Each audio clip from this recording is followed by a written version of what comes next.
Gauranga. Om Namo Bhagavate Vasudevaya. Om Namo Bhagavate Vasudevaya. Om Namo Bhagavate Vasudevaya. Narayanam Namaskritya Naram Cheva Narottama Devim Saraswatim Vyasam Tato Jaya Mudiraye Nashtaprayeshva Bhadrishu Nityam Bhagavata Sevaya Bhagavatyutama Shloke Bhaktir Bhavati Naistiki Yam Pravrajantam Anupetam Apeta Krityam Dvaipayana Virahakatara Juhava Putreti Tan Mayatayo Taravo Binedus Tam Sarva Bhuta Hridayam Munimanatosmi.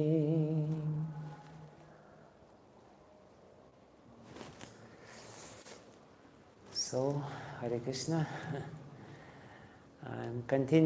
We are continuing this series of lectures on the structural review of the topics of Shrimad Bhagavatam, where we are describing the logical structure of Shrimad Bhagavatam or topical structure of Shrimad Bhagavatam. How the flow of the narration of Shrimad Bhagavatam goes to ultimately bring us to the lotus feet of the Lord. Shrimad Bhagavatam can be compared with a very powerful river, the river Ganga, which has very fast and very strong current. And if we enter the waters of Ganga and surrender to the flow of river Ganga, ultimately she will bring us to the ocean. I don't know what will be left of us when we are there in the ocean. But the idea is that the whole flow of Shrimad Bhagavatam, the whole narration of Shrimad Bhagavatam is automatically bringing us to the lotus feet of the Lord, which to his beautiful personality, which is described in the 10th canto of Shrimad Bhagavatam. And it definitely doesn't matter whether we structurally or logically understand how Shrimad Bhagavatam works or not, because this is the flow. It's spontaneous. It will work anyway. If we read Shrimad Bhagavatam, thank you, Hare Krishna. If we read Shrimad Bhagavatam spontaneously, it will do the needful with our heart. It will purify the heart, give us certain understanding. But if we understand how this structure works and how it is, the whole narration is structured, then it's better. We will be able to more comprehensively understand the whole book of Shrimad Bhagavatam. So we have been describing first preliminary studies, 10 topics of Shrimad Bhagavatam, and then canto by canto, how it goes. And now we are on the 8th canto, and I will try to do the topical review of the 8th canto. And the 8th canto, according to the Krama theory, Krama theory is the theory which ascribes each of the 10 topics of Shrimad Bhagavatam to each canto. And Vishwanath Chakravarti Thakur definitely follows this Krama theory in his explanation of Shrimad Bhagavatam, where the first 2 cantos is just the introduction to the whole book, and starting from the 3rd canto, Sarga, Visarga is the 4th canto, Sthanam is the 5th canto, Poshanam is the 6th canto, Uti is the 7th canto, and Manvantara is the topic of the 8th canto. And Shukadeva Goswami himself explains that what is Manvantara, what is the topic, why this topic is so important. He says Manvantara means the description of Sad-dharma, or eternal duties of the humankind. Manvantara, or rules of a certain manus, they establish the laws of nature, the laws of which humankind should follow. And Manvantara, the Manvantara avatar of the Lord, is being pleased, and he is coming to receive the fruits of the activities of human being. So he says Sad-dharma. So the topic of the 8th canto is Manvantara or Sad-dharma. What is Sad-dharma? As opposed to Asad-dharma. Dharma is a very, famous word, and, there is a lot of things which is Dharma, Manava Dharma, this Dharma, that Dharma, serve the humanity.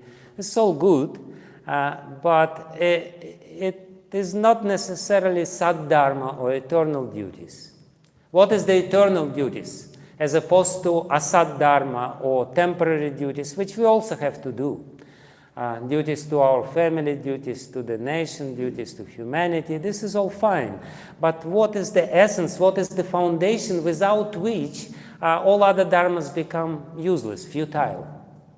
All other dharmas are good only if they have strong foundation in Sad-dharma, in something which is eternal or not changeable. So what is this Sad-dharma? And as we will see, all the stories of the 8th canto of Shrimad Bhagavatam very clearly show that the Sad-dharma, upon which is the foundation for any activity which we do in this world.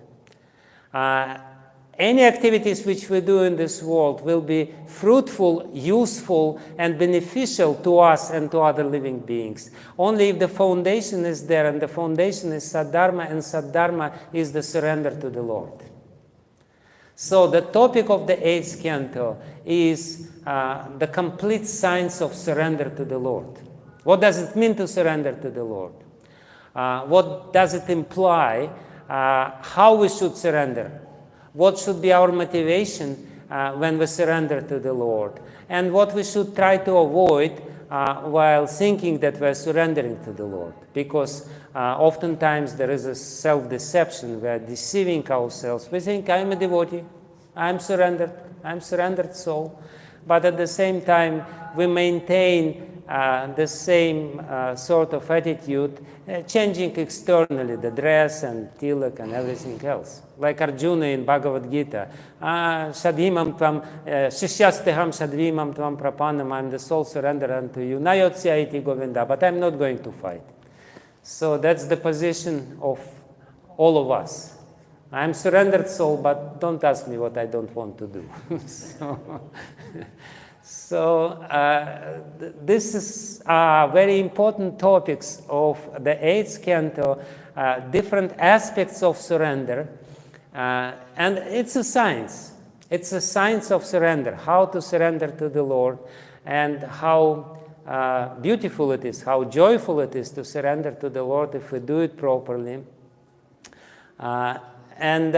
Basically what is described in gist in this 8th canto, the 5 types of surrender is described here in the 8th canto. 5 different types of surrender with different according results. And also the 6 types of surrender is also described. Sharanapati Lakshana, Anukulyasya Sankalpah, Pratikulyasya Varjanam Rakshishyatiti Vishvasogop Tritve Varanam Tatha.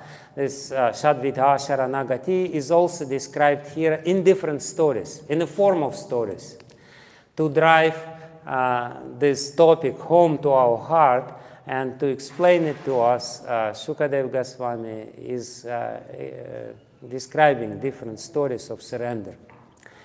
So first, when we study the science of surrender, first of all, we should understand who is worthy to surrender.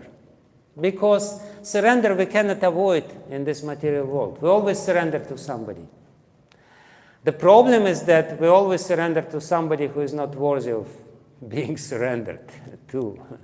We always make a mistake. So many people surrender, during the Second World War, the whole German nation surrendered to Hitler, and result was very bad. And, many people surrendered to Donald Trump. Somebody surrendered to somebody else. In this material world, surrender is the most common thing. Everyone has to surrender because we are incomplete. The reason why we have to surrender is because we are incomplete, and we all desire to be complete. And for this completeness, we need to surrender to somebody who is more complete than us, who can complement our incompleteness, so to speak. Therefore, the very first important topic which we have to understand when we study the science of surrender is that who is worthy to be surrendered to.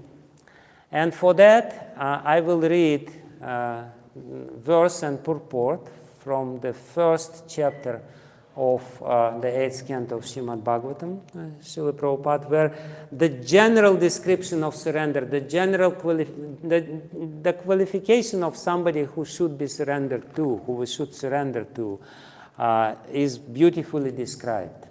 So that's the 16th verse of the first chapter of the 8th canto of Shrimad Bhagavatam, which is entitled the Manus, Administrators of the Universe.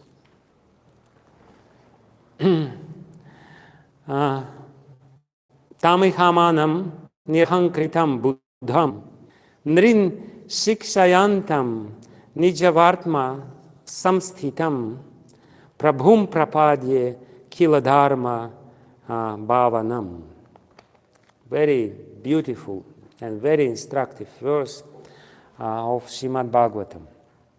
Tam, under the same Supreme Personality of Godhead, Ihamanam, who is acting for our benefit, Nirahankritam, who is without entanglement or desire for gain, Buddham, who is completely in knowledge, Nirashisham, without desires to enjoy the fruits of his activities, Purnam, who is full and therefore has no need to fulfill desires, Ananya, by others, Choditam, induced or inspired, Nrin, all of human society, Shikshayantam, to teach the real path of life, Nijavartma, his own personal way of life, Samsthitam, to establish without deviation, Prabhum, unto the Supreme Lord, Prapadye, I request everyone to surrender. Akila Dharma Bhavanam, who is the master of all religious principles or the occupational duties for human being. So this is the verse spoken by Swayambhuva Manu. The first chapter of this canto very beautifully describes this process of surrender. Swayambhuva Manu is performing austerities, and while performing austerities, standing on one leg to please the Lord, he is chanting the verses, which are the verses from Ishopanishad. At least the first verse, the second verse of these verses is very much similar to Ishavasyam edam sarvam yatkincha jagatyam jagatena tyaktena bunjita magrida kasya svidanam. And he's explaining the science of surrender in these verses, in these prayers. And this is last of his prayers, the last of his prayers, where he explains who we should surrender to. The Supreme Personality of Godhead, Krishna, works just an ordinary human being, yet he does not desire to enjoy the fruits of work.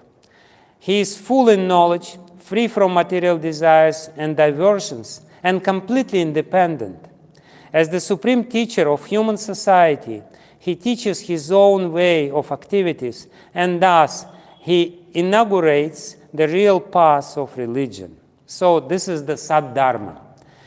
Very clearly, Swayambhuva Manu says, Krishna himself inaugurates Saddharma, and this Saddharma is surrender to him. I request everyone to follow him, to surrender unto him.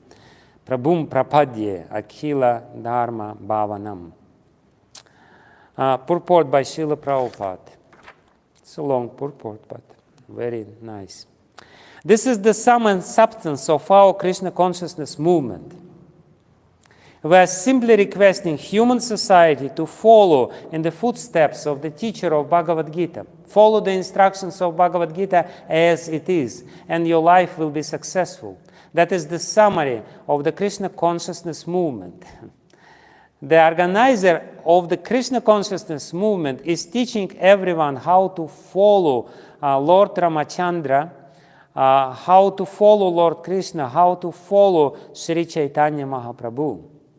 In this material world, we need a leader for a monarchy or good government. Lord Ramachandra, by his practical example, showed how to live for the benefit of all human society. He fought with the demons like Ravana, he carried out the orders of his father, and he remained the faithful husband of Mother Sita. Thus, there is no comparison to Lord Ramachandra's acting as an ideal king. Indeed, people still hanker for Ramarajya, a government conducted like that of Lord Ramachandra.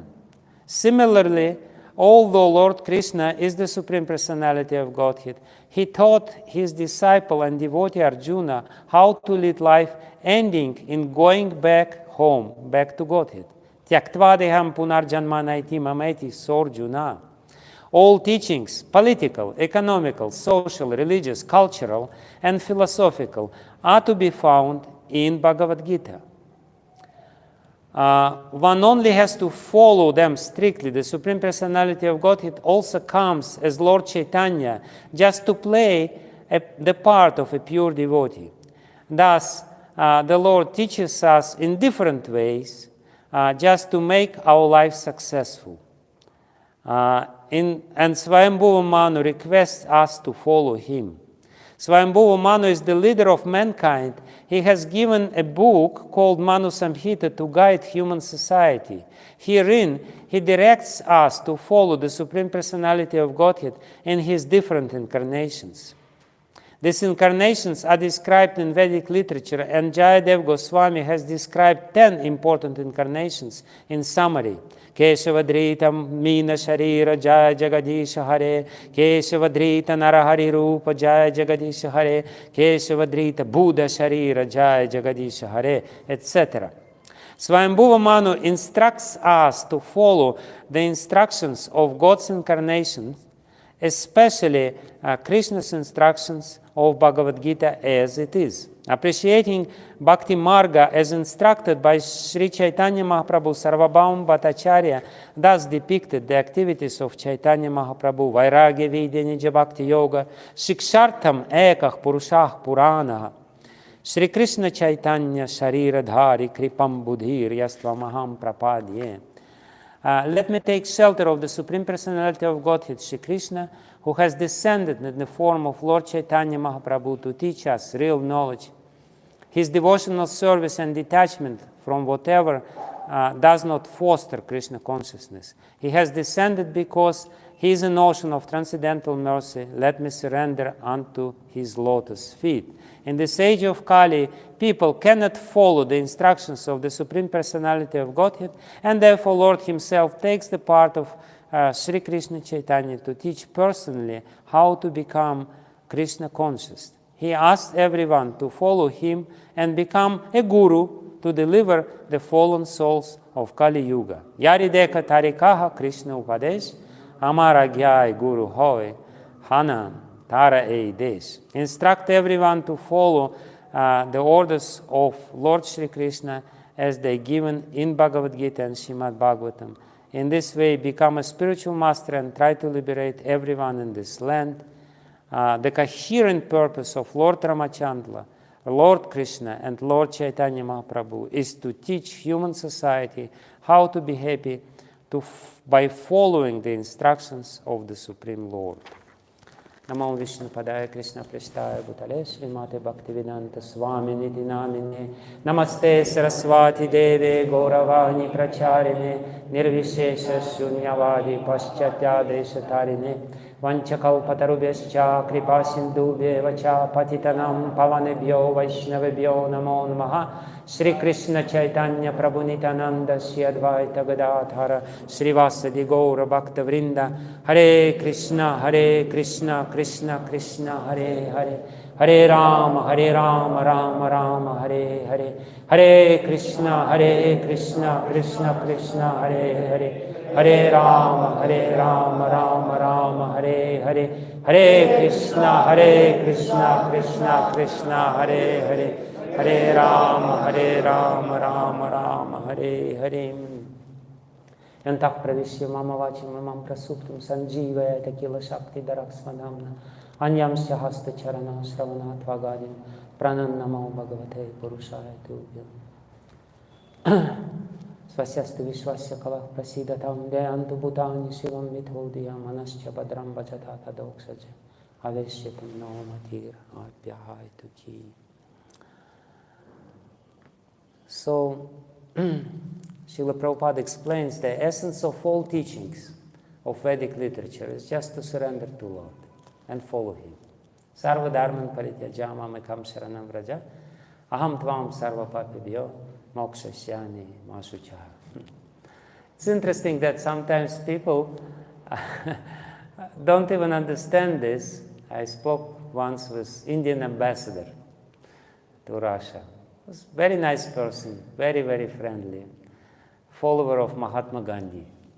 And once we started talking with him about Bhagavad Gita, and he said that actually, this... no, he's not actually a follower of Mahatma Gandhi. On the contrary, he was against Gandhi's interpretation of Bhagavad Gita. He said, in Bhagavad Gita, Krishna teaches us to fight for the country.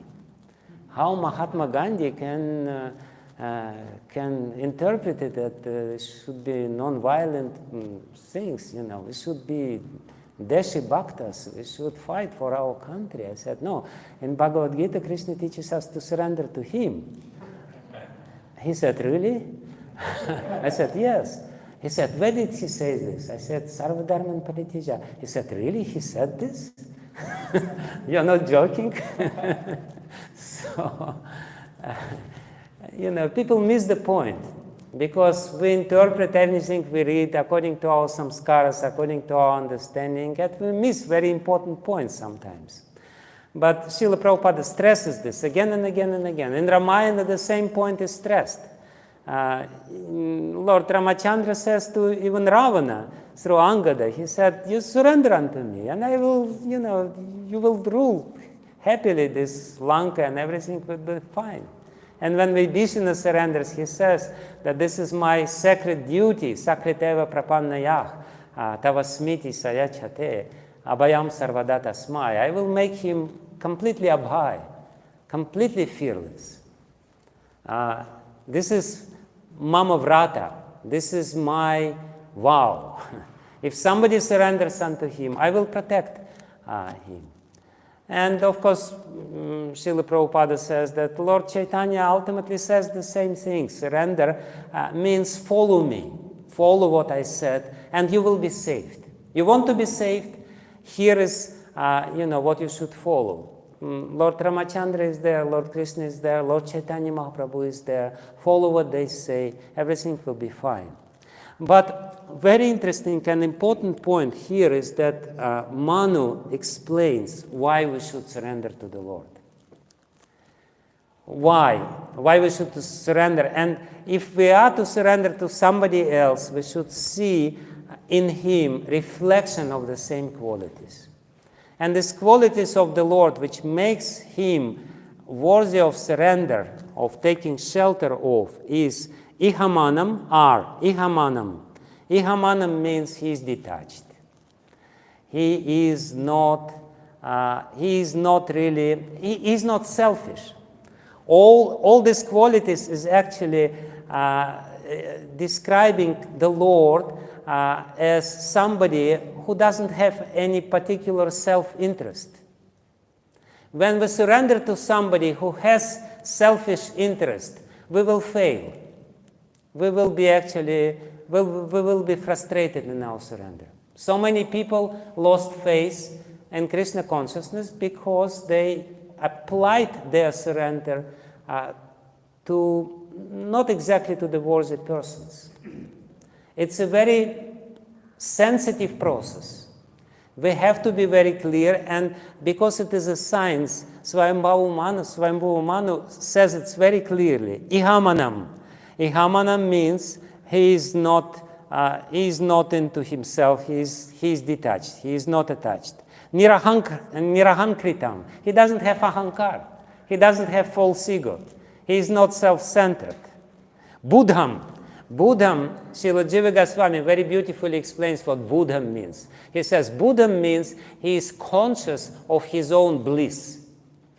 In other words, he is blissful himself. He is not somebody who is lacking of something. When people, there are so many people who say, surrender unto me. Surrender unto me. Any political leader says this, surrender unto me. Just follow me, and I will make you happy. But they cannot do because they're not happy themselves. First of all, you have to see if this person is happy. If he is not satisfied, if he is trying to acquire more and more material possessions and everything else, then he is not worthy of surrender. And Swayambhuva Manu says he is Buddham. Buddham, the Lord, Buddham means he is conscious of his own bliss. He is blissful. He is not in need of anything else. Nirashisham, he doesn't have any desire. Purnam, he is full. He is complete. He doesn't lack anything, The problem becomes, we can surrender to a human being, but only if he is surrendered to the Lord. And in this way, he is not lacking of anything. He is happy.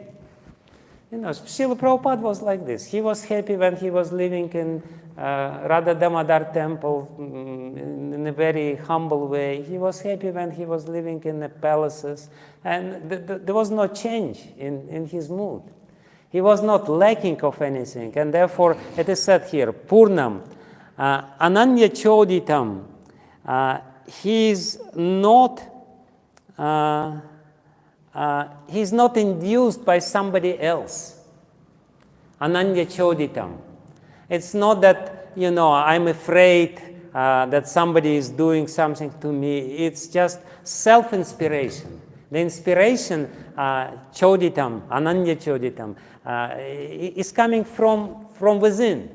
Not because somebody else is telling me, do this, do that. No. The Lord or a pure devotee, he's Ananya Choditam. He is not impelled for the action by somebody else. And he's doing this Nrin Shikshayantam, Nijavartma Samstitam. He is doing it only to teach. Whatever he does to teach us. He shows the example. He is doing it not because he has some selfish interest or something to gain from his activities, but he is just showing the example to teach for our benefit. So this selflessness is the main characteristic of somebody who should be surrendered. So that's the first teaching of the 8th canto. Whom we should surrender. We should only surrender to somebody who is complete and selfless and doesn't have ahankar and doesn't have any even tinge of self-interest. Because if the tinge of self-interest will be there, we will be frustrated. And our surrender will be futile, will be wasted ultimately, will not bring the proper benefit. So that's the first very important teaching. And in general, this whole first chapter of the 8th canto of Shrimad Bhagavatam shows that if you surrender to the Lord, to the proper source of everything, that He will protect you in all regards. Swayambhuva Manu is not trying to protect himself. Demons are rushing into him, trying to devour him from all sides. And he's just standing there, Ishavasyam idam sarvam yat kincha jagatyam jagat. And he's praying to the Lord, and Lord himself takes the incarnation to protect him. So this first chapter of the 8th canto of Shrimad Bhagavatam also shows very important two principles of surrender, two first principles of surrender. Anukulyasya sankalpak pratikulyasya varjanam. We know what are the 6 elements, 6 angas of surrender. First 2 angas of surrender. Anukulyasya sankalpak, you accept everything which is favorable, you reject everything which is unfavorable. And this is formulated by Swayambhuva Manu in his prayers. In this verse, Atmavasyam idam jagat, yat kinchit idam vishwam, yat kinchit jagatyam jagat, tena tyaktena bunjitaha magrida kasyasvidanam. That's the principle. Srila Prabhupada says this. What is anukulyasya sankalpah pratikulyasya varjanam? Take only that things which you really need. Don't take anything extra. Why the world is suffering so much nowadays? Why there is a destruction everywhere? Srila Bhaktivinoda Thakur says that one of the reasons of destruction of the world is that people waste many things which they don't need. So much waste is going on because people are trying to get excess of what they're not supposed to take, and therefore all these calamities are there. Coronavirus is about this. All these pandemics and wars and famines and everything else is just because people are not conscientious in their spending. You know, it's amazing how wasteful the modern civilization is. So much waste, so much luxury, so much excess. People are just trying to get everything. So this is 2 first principles of surrender. Reject whatever you don't need. It's not yours. Don't develop the thief's mentality. I need more. I need more. You know, you will die anyway. So there's no need to get more than you need. You only need this much. Don't waste whatever is there. Prabhupada, there is a beautiful story about him. He was always teaching his disciples. You know, he was very angry when he would see that the tap, the water is dripping somewhere. And was once in the last days, he was in Vrindavan. He was going around the temple with the huge crowd of devotees. And then all of a sudden, he stopped. And the whole crowd behind him also stopped. Somebody just rushed into him, and and they didn't know. And he says, he asked his disciples, "Did you see? Do you see?" Looking around, maybe Krishna is there, or what's going on? Or Narada Muni came. And then Prabhupada says, "You're blind, and I can see." And then he goes again, and he makes the second round around the temple, and he stops at exactly the same place, and he says, "Do you see?" And again, everyone is looking, and nobody can see anything. And then Prabhupada points out there is a lamp there. It's a daylight, and the lamp is burning. He said, "You're blind, and only I can see." So we are blind. We are blind. We don't see how we are actually encroaching to something which doesn't belong to us. We should be very conscientious in this regard. Very, very conscientious. And that's basically the first rule of surrender. Anukulyasya sankalpah pratikulyasya varjanam. And again, this first chapter of the 8th canto is the first, general surrender. It's not a surrender for specific need, and it doesn't describe surrender very vividly. But the very next chapter, when the story of Gajendra, the elephant, is being described, is of course a very vivid description of surrender. That's a famous story of Shrimad Bhagavatam, Gajendra Mokshana, Leela, and the prayers of Gajendra. And of course, Gajendra exemplifies somebody who surrenders because he is suffering, because he is in this precarious condition of material life. So Gajendra being devoured by the crocodile, and it is specifically said by Shukadeva Goswami that Gajendra is being devoured by the crocodile of time. And if you think that Gajendra is a just nice story about some foolish elephant who was somewhere near Trikuta mountain, you're mistaken, because Gajendra is you. And you are devoured by the crocodile of time. The crocodile of time is, is joining his jaws and your leg and trying to devour you. So, and this is the time. The time is the cause of suffering. Why we suffer in this world? Because of time. The time comes and the suffering comes, the disease comes, the problems comes, tribulations comes, so many different things comes. And ultimately, all these anxieties which are caused by the time, they waste our life. And the only solution to all the problems in our life is to surrender to God. And this is what we have to understand. But it's very interestingly described in Shrimad Bhagavatam. In the 8th canto of Shrimad Bhagavatam, it is specifically said that it took a long time for Gajendra to understand that he has to surrender to the Lord.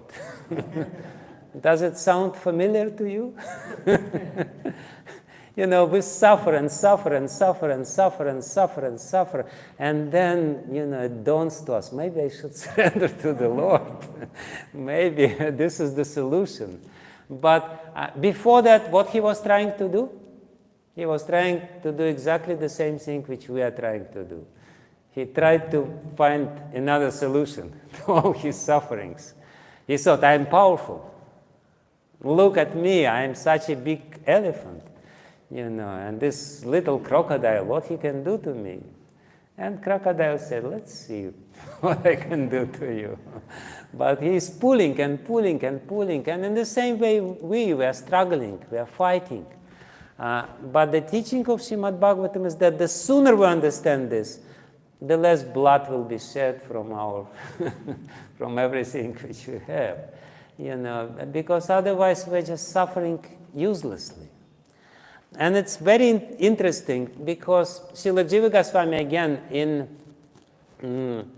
Bhakti Sandarbha, he describes the signs of surrender, and he says the most important condition of surrender is called in Sanskrit Ananya Gatitva. Ananya Gatitva means this mentality or this consciousness is that I don't have any other shelter, any other gati, any other shelter than the Lord. Unless you're pushed in the corner, you will not surrender. If you still think that there is some other upaya, my dear Jyotisha, give me some ruby or whatever, some upaya, this upaya or that upaya. People always trying to find some upaya.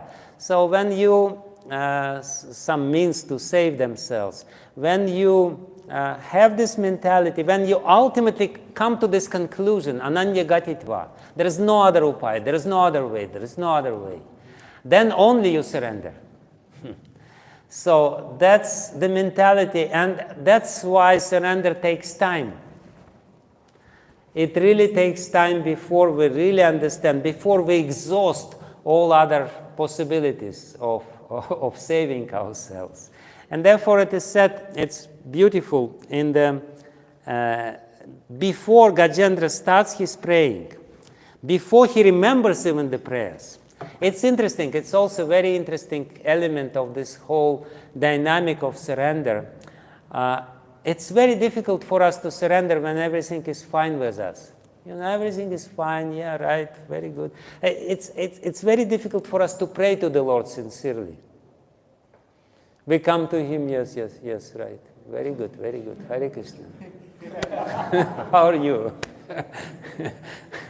So, but the prayer comes from the heart naturally when we feel that yes, right, Hare Krishna. I have to take shelter of you. You're really my protection. Then the prayer comes. Before that, the prayer will not come. And therefore, it's interestingly, very interestingly, Shukadev Goswami says how Gajendra sings before he starts praying. He says, Namami me Gyataya Aturam Gajah, Kutah Karinyah, Prabhavanti Mochitum, Grahena Pashena Vidhatur Avrito, Pyaham Chatam Yami Param Parayanam. The other elephants, who are my friends and relatives, could not rescue me from this danger. What then to speak of my wives? They cannot do anything. It is by the will of Providence that I have been attacked by this crocodile, and therefore I shall seek shelter of the Supreme Personality of Godhead, who is always the shelter of everyone, even the great personalities. So that's the conclusion which we have to come to surrender. Nobody else will save me. My wife will not save me. Narendra Modi will not save me. So many powerful people are there, but they themselves need to take shelter of the Lord. Don't try to find some other shelter. The Lord is the shelter. Take shelter of Him. Your friends will not save you. Nobody save you. Nobody will save you. And then he says, very interestingly, and that's the impetus of surrender. Why the surrender is there. And as I said, it's a conditional surrender. This surrender is because one is suffering. And this is not the best way of surrender. This is not the first class of surrender, but it's better than nothing. So in the next verse he says, very interestingly, the Supreme Personality of Godhead is certainly not known to everyone, but He is very powerful and influential. Therefore, although the serpent of eternal time, which is fearful in force, endlessly chases everyone, ready to swallow him, if one who fears this serpent seeks shelter of the Lord gives him protection, for even death runs away in fear of the Lord. I therefore surrender unto Him the great and powerful Supreme Authority, who is the actual shelter of everyone.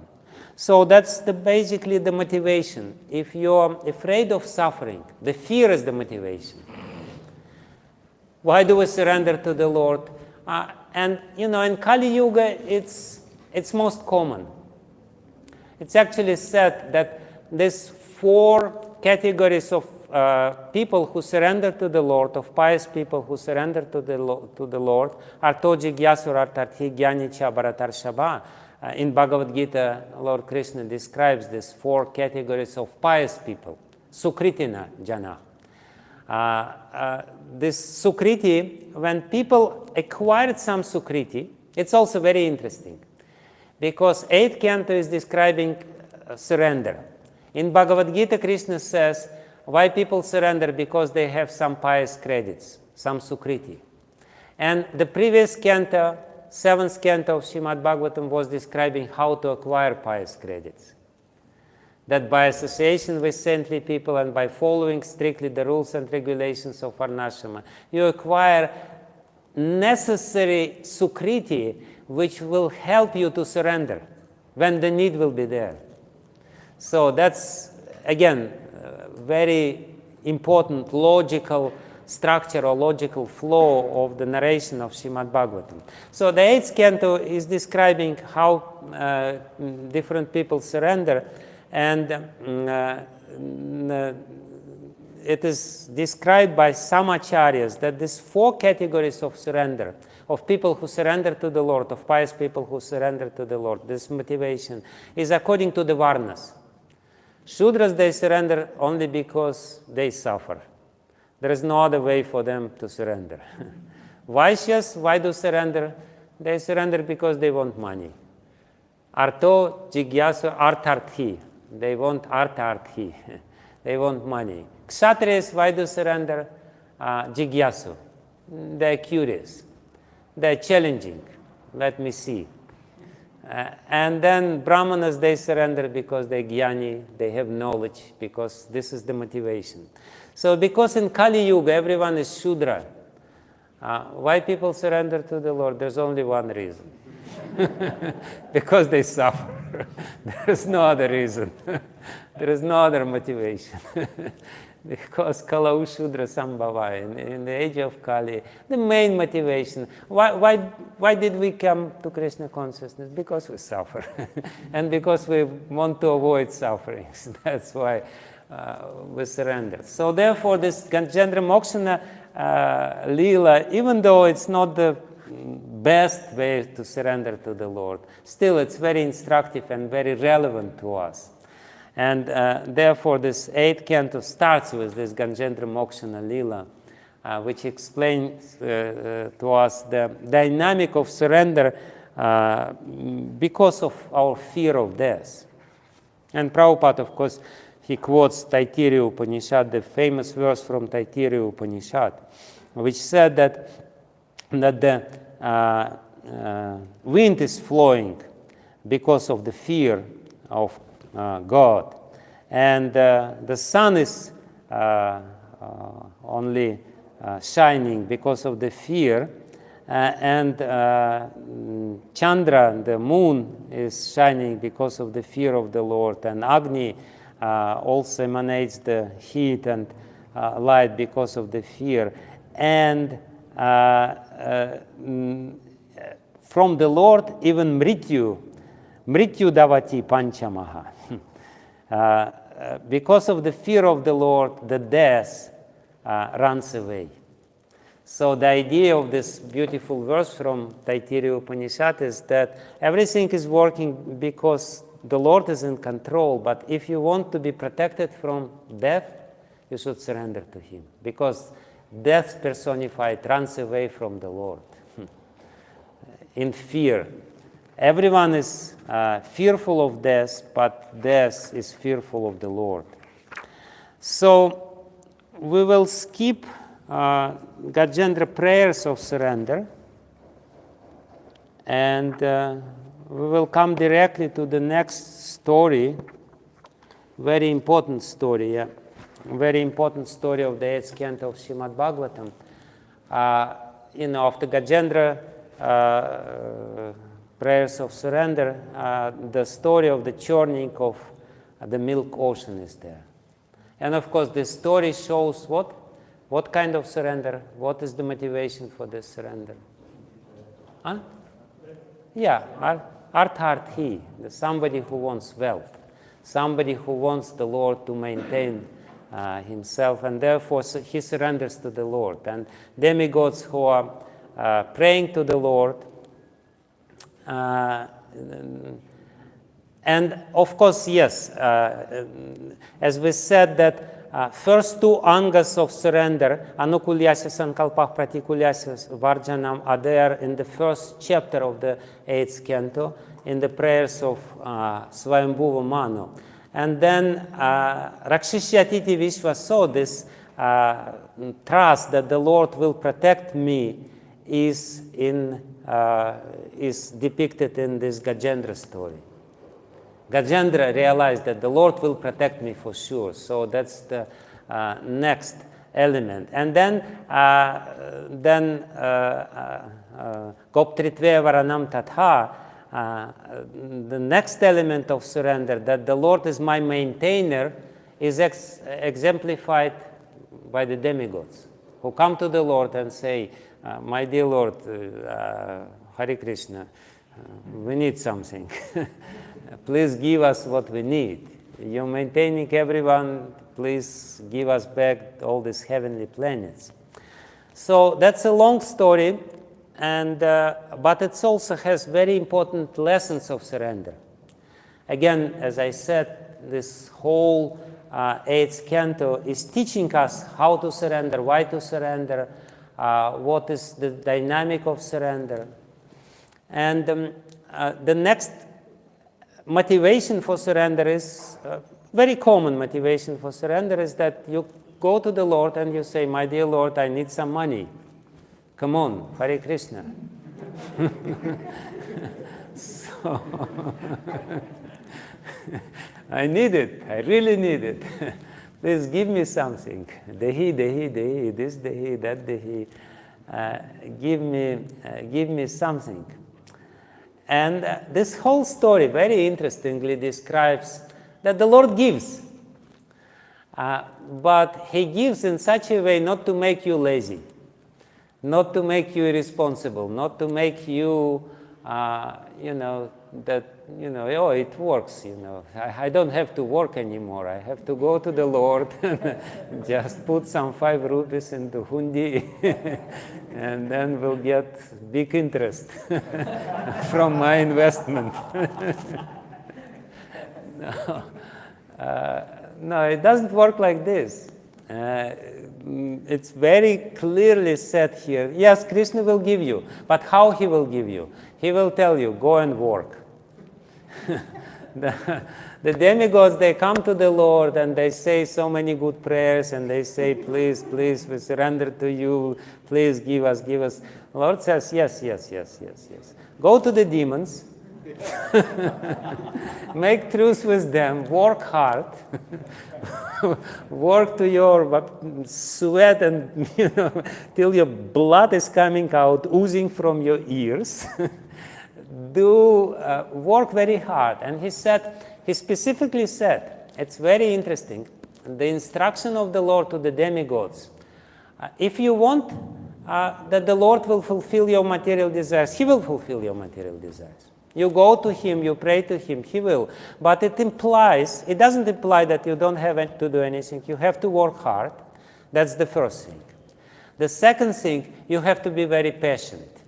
The Lord Himself says, I will fulfill your desires. I will give you money, but not immediately, not so soon. You have to really, with patience and diligence, work, apply your intelligence, serve, and work hard. And we know that demigods, they really work hard. They were fainting and they were dying basically. While they were carrying this Vasuki, the serpent, it was so heavy. And not only they were carrying this Vasuki, the serpent was emanating, was burping with fire, and it was very hot, especially when they started churning. It was a difficult task. There was, and then this mountain, Mandara mountain, they had to carry this Mandara mountain to the whole thing. It shows actually that if you want money from the Lord, He will give to you, but first you have to work really hard, really hard. Very patiently, with a lot of diligence, you have to do. And He says also, you have to give up 3 things. You have to give up greed. He will give to you, but you have to be very generous. If you want to achieve some benefits from the Lord, you have to be generous. You have to share whatever you get with others. You have to donate. You have to give up your greed.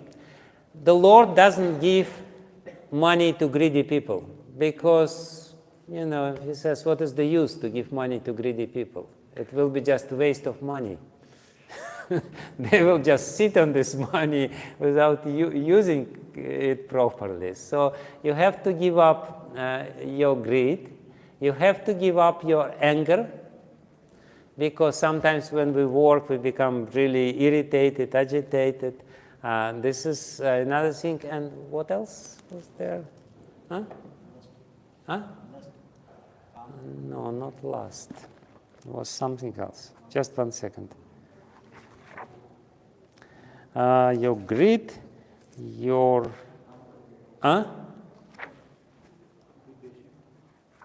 Patient, yes. Patient, I already said. You have to be patient. You have to give up your greed, your anger, and your... before. Yes.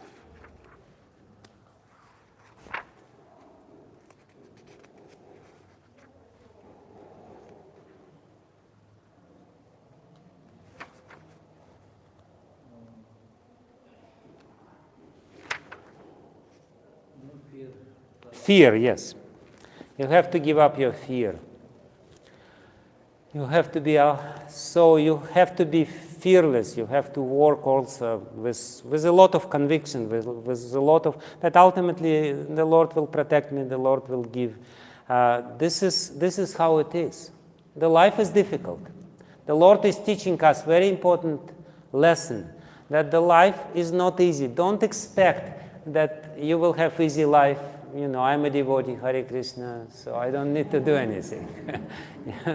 You have to be very bold in your aspirations. You have to work hard, and you have to give up your anger, because sometimes it will not be the way you want. It's not going to be always the way you want, even if you are a devotee, believe it or not. So you have to give up all these bad qualities and work diligently, and ultimately you will get what you require. The main thing is, of course, you have to be surrendered to the Lord, and and we all know that after working hard and churning this milk ocean, the poison first came. And after poison, the poison was drank by Lord Shiva, and after poison, so many good things came. And only at the very end, the nectar of immortality came. And the demons, they immediately rushed to get this nectar of immortality. They were rushing, and they started quarreling with each other.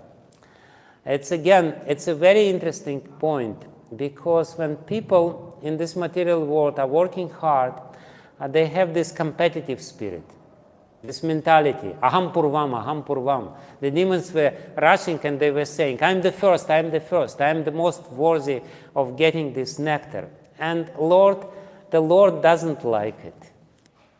This competitive spirit is something which, in the eyes of the Lord, is not something valuable. So we have to work very diligently, but we don't need to develop this mentality, I'm the first one, because those who have this mentality, they will have an illusion that they will get their results, but ultimately they will be deprived of it. They will get, for a short while, they will have this illusion, yes, I got the nectar, I got what I need, but they will be deprived. Only those who are very humble, like demigods in this story, when Dhanvantari came with the pot of nectar, and the demons snatched away. Here's the God himself. He's carrying the pot of nectar. They cannot care less about the Lord. They just snatch the pot from his hands and run away and say, I am the first, and start quarreling with each other. They will not get anything. And the demigods, they were sitting, they were standing there looking what's going on. Will we get anything? And they did. They did get everything, because the Lord, he doesn't like this greedy attitude. You have to give up your greed. You have to give up your anger. You have to give up your competitive spirit. And you have to follow the Lord. The Lord says, do this, you will be successful. No problem. You will be successful. You need it, you will get it. If you want some, high position, whatever money, you will get it. No problem. Just surrender unto me. And therefore, while describing or finishing this story, how the Lord incarnates as Mahini Murti, we know that the Lord came as a Mahini Murti, and he says, oh, my dear demons, I will choose, and I will distribute this nectar to you. Give this pot to me. I will be the, the judge. Don't worry about this. And demon says, yes. You're the best. Take it. And she says, do you really believe me? How you can believe a loose woman who is just wandering here without any protection? And he says, no, we believe you. Anyway, Mahini Murti, he or she, I don't know.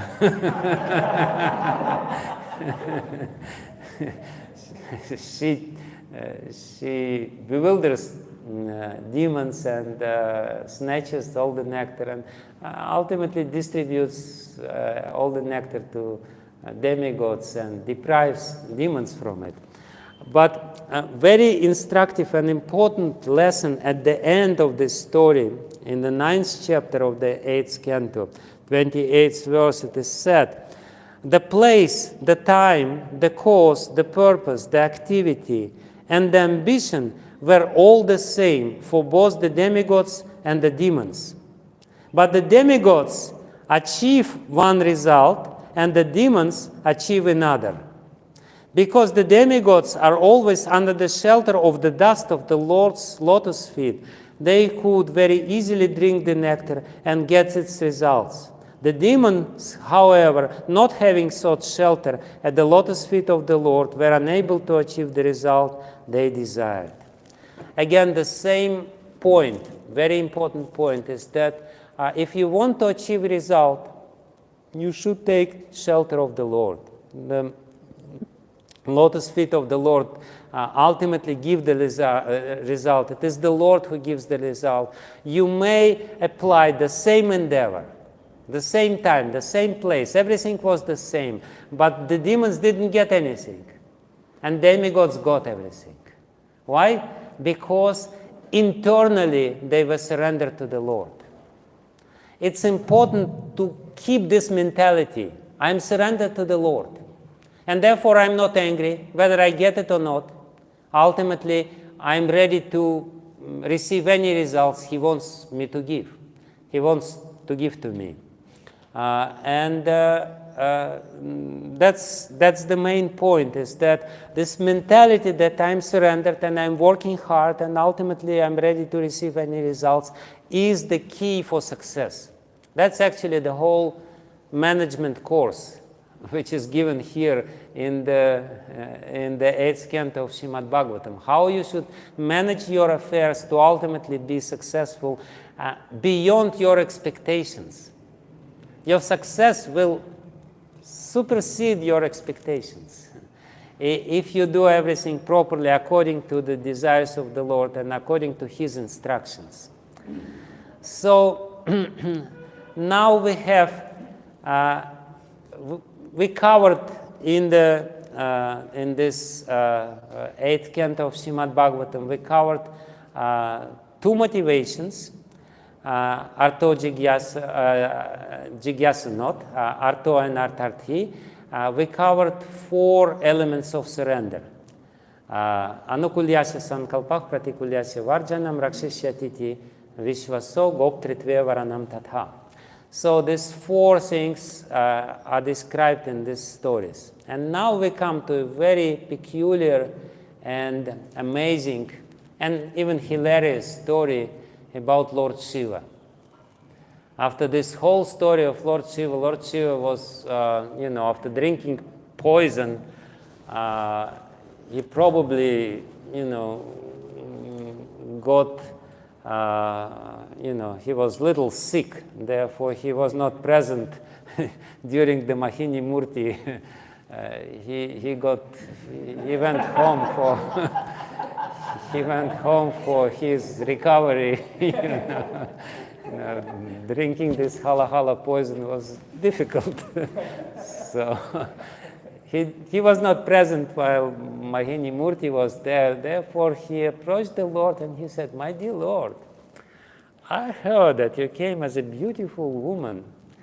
I really want to see you in this form." And the Lord looked at him and said, "Do you really want to see me in this form or not?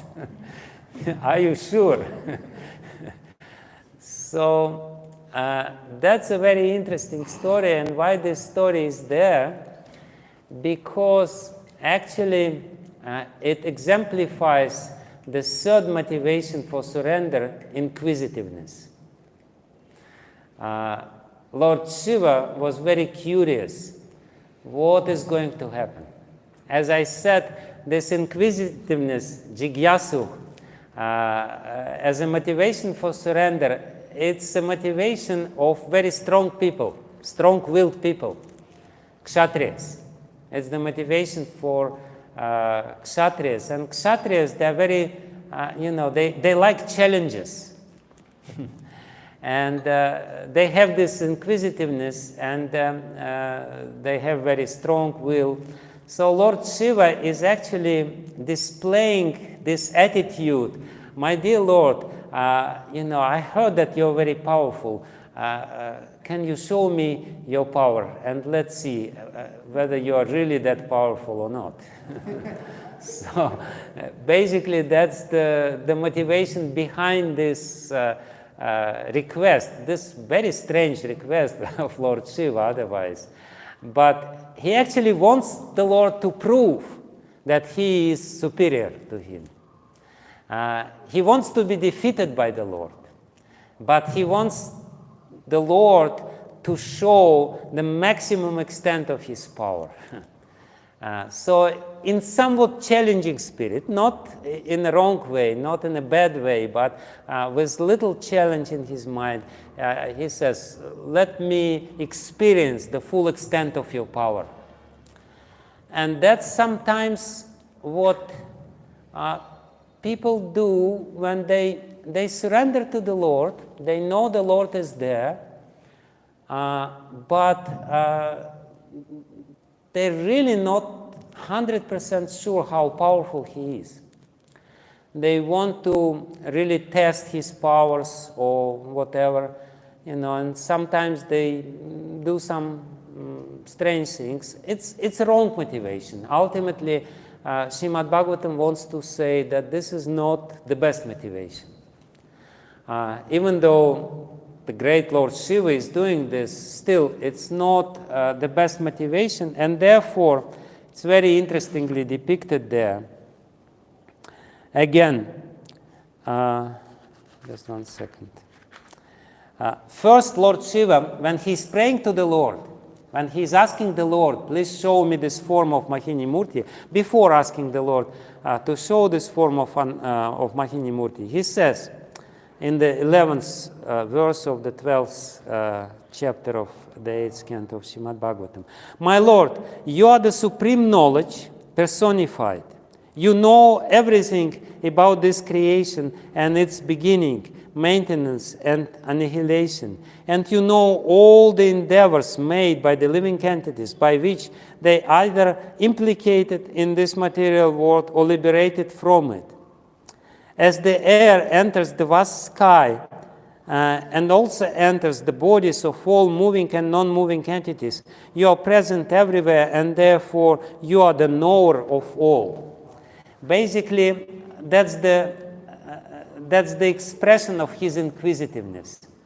He says, Lord, you are knowing everything, and in the next verse, he says, and I don't know much. But I want to know, I want to experience, or no, actually in the previous verse. In the previous verse, he says, I do not know you, the Lord. I want to experience your powers, which I still don't know. You know everything. So that's the motivation. It's not such a common motivation. It's not as common as the motivation for wanting money from the Lord and therefore surrendering to the Lord. But it's a motivation to experience Lord's power. When somebody has this inspiration, I surrender to you because I want you to manifest all the powers which you have. I want to experience your presence. Like sometimes people believe in God, but they want God to manifest some miracle. My dear Lord, please do something, otherwise I will not be peaceful. Just manifest something miraculous. that may be the motivation. They come to the Lord and they say, please show me the extent of your power. And that's exactly what is going on in this 12th chapter of the 8th canto of Shrimad Bhagavatam. Another wrong, not 100% correct attitude towards the Lord. Therefore, those people who really surrender, they don't need the Lord to manifest His powers. Those people who are not 100% surrender or not 100% selflessly surrender, they are dependent on the miracles of the Lord. But those people who are surrendered, they say that if Lord wants to show His power and His miracles, He will do it. If He doesn't want, He will not do it. I'm not dependent in my surrender unto Him upon His display of miraculous powers or mystical abilities. So that's the 12th chapter of the 8th canto. And of course, the main story starts now. The main story of the whole 8th canto is the story of Bali Maharaj. And the story of Bali Maharaj exemplifies or depicts very clearly, and therefore it's the most important story, the proper way to surrender to the Lord. As I said, Gajendra surrenders to the Lord because he is in need, because he suffers. Demigods surrender to the Lord because they need some wealth. And Lord Shiva surrenders to the Lord because he wants to see the power of the Lord. And it's interesting, actually, Lord Shiva, this whole story depicts humility, which is also a characteristic of surrender. Lord Shiva, after being embarrassed by the Lord, Mahini Murti is running and Lord Shiva is running after her naked, overwhelmed with lusty desires, trying to embrace her. And before he said, no, I'm cool. Demigods were not lusty, and I'm so cool. And Mahini Murti said, let's see how cool you are. And he was not so cool at the end of the day. But then he starts praying to the Lord, oh my dear Lord, you are so great, and I'm so small. And he's humiliated by the Lord, in one sense, but he is very grateful. He's full of gratitude for the Lord. That's the surrender. That's the glory of this whole story. But again, the main story of this 8th canto of Shrimad Bhagavatam is the story of surrender of Bali Maharaj, which is the proper surrender, the surrender proper, which is the causeless surrender, which is the surrender against all the benefits. Because Bali Maharaj, he was, he gave everything. He was deprived of everything. He was rejected by everyone, including his own soldiers. And still, he was insistent on being surrendered. That's the main idea of this whole 8th canto, is to glorify the surrender of Bali Maharaj. How he was truthful to his word. How he was truthful to his surrender. Because we're all trying to surrender, right? We're trying to surrender, but sometimes we're not so consistent in our surrender. We are not really consistent to the letter of everything which we are doing. We sometimes, our mind is chanchala, our flickering mind. Sometimes we surrender, sometimes we not surrender, sometimes we surrender less, sometimes we surrender more. Sometimes we give the vow, sometimes we take the vow back. After all, I am the possessor of my vow. I want to give and I want to take it back, no problem.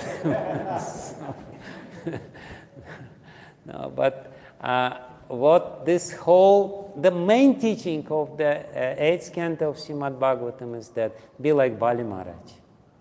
Whatever happens with you, if you understand that the Lord is there and He is the only shelter, He will give everything to you.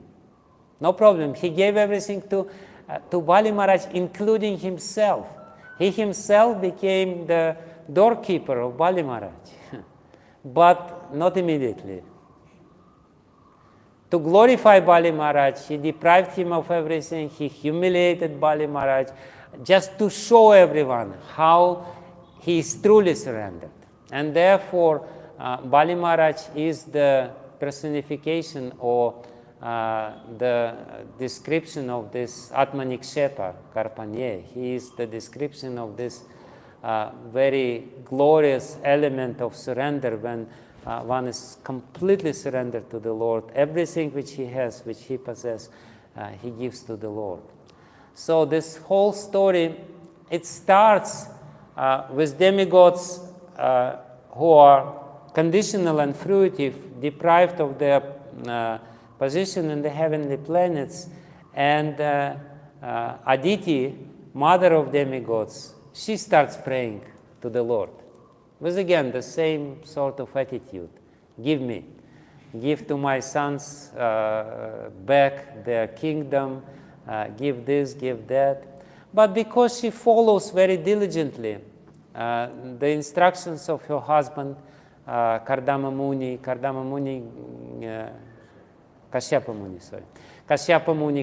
Muni gave her this whole prescription of Payavrata, and she follows everything, and she follows with the proper attitude. She gets what she wants.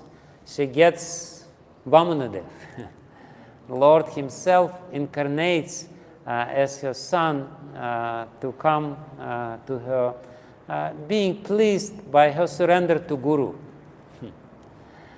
The difference between her and demigods in the previous story. In the previous story, demigods, they go directly to the Supreme Lord.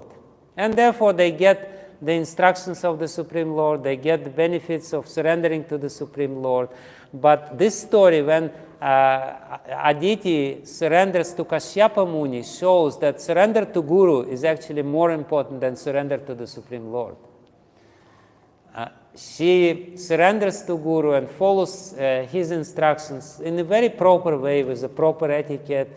It's actually the ideal family life is described in this chapter of Shrimad Bhagavatam, where Aditi and Kashyapa are conversing with each other, and Aditi is expressing in a very humble way her grievances. So if you surrender to Guru, you will get the Lord himself as a result. The Lord himself comes to you if this is genuine surrender to Guru and you follow very strictly your spiritual master. That's the teaching of Shrimad Bhagavatam, of this section of Shrimad Bhagavatam. And then, of course, Vamanadev appears, and it is said, it is explained that different avatars of the Lord, different incarnations of the Lord, they personify different qualities of the Lord. Like we know that the personality of Godhead has 6 main qualities. Aishvaryasya, Samagrasya, Viryasya, Yasya, Sakstriya, Jnana, Vairagya, Yos, Chaiva. The 6 qualities are there, starting with Aishvarya, Virya, Yasha, Shriya. So Vamanadev, according to this scheme, is the personification of Lord's beauty. In this 8th canto of Shrimad Bhagavatam, there are 2 personifications of Lord's beauty. That's Mahini Murti and Vamanadev. And we have Shiva, he's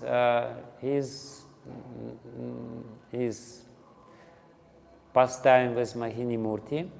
And we have Vamanadev, his pastime with, of course, Bali Maharaj. And the first thing which is said here when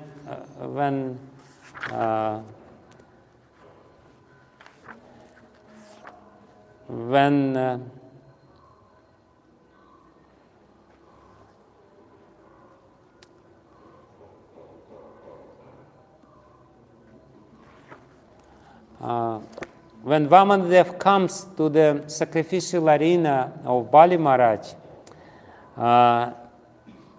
the first things which Bali Maharaj appreciates is his beauty. He sees his beauty and he surrenders, not because of anything else, because of his beauty, because of his attraction. The proper way of surrender to the Lord, when we really start appreciating Lord's beauty, Lord's kindness, Lord's madhurya, Lord's sweetness, ultimately. That's the beginning of this story, and Bali Maharaj is so enamored by the Supreme Lord, by his beauty, by his charm. As a young brahmachari, he comes there and he speaks very witty words with Bali Maharaj. Bali Maharaj is surrendered. He is ready to give everything which he has. And he gives the three steps of land to Vamanadev. And of course we know that Shukracharya says, don't do it. You will be cheated, don't do it. And Shukracharya, he quotes the Shastra. He says, Shastra says, don't surrender to the Lord.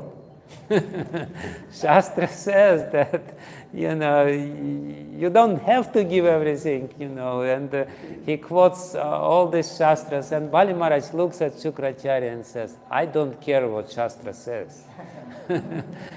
I only see this beautiful boy, and my heart is attracted to his beauty. And even if he is the Supreme Lord, it doesn't matter. It actually doesn't matter for me whether he is Supreme Lord or not, whether he gives me something in return or he doesn't give, or he will take everything from me. I told him that I will give him 3 steps of land, and I will give him the 3 steps of land, and he can do whatever he likes with me. And we all know that Vamanadev cheats Bali Maharaj in a very cruel way. Bali Maharaj says, and this little boy becomes very big. How come this little dwarf who was really small becomes really big? And he said, ha, ha, ha, ha, ha. And he covers the whole land with 1 step, and then the whole universe with another step, and ask, where is the 3rd step? Where shall I put the 3rd step? And Bali Maharaj says, put it here. And this is the moment of surrender. And the Lord himself says, you are a cheater. Bali Maharaj, who is the most truthful person, and the Lord himself is the cheater. And the Lord himself tells him, you're a cheater. Does it sound familiar to you?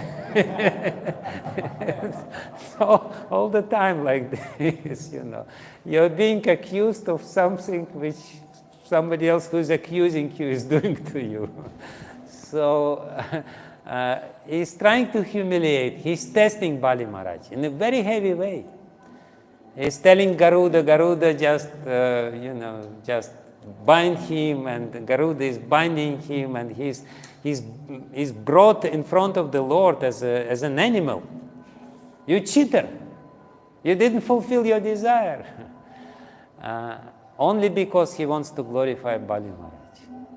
Surrender is not a cheap process. This is actually what this whole story shows. Surrender is a glorious process.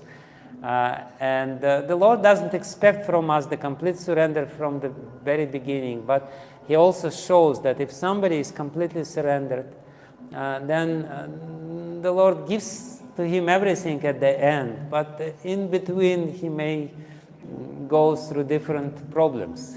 Like Pandavas, they were very surrendered, but they went through difficult problems. Why? Because because the Lord uses these people, the surrendered people, to teach other people, to teach how to take difficulties, how to undergo all these difficulties and remain faithful and grateful to the Lord. Basically, that's the main important lesson. Surrender means, the difficulties will come to us. the inevitable. That's the nature of this world. We will suffer, there will be some difficulties with us, but we should be steady in our attempt to surrender to the Lord. My Lord, I'm yours. And then the Lord will save us, no doubt about it. Internally, He will give us protection. And therefore, He glorifies Bali Maharaj.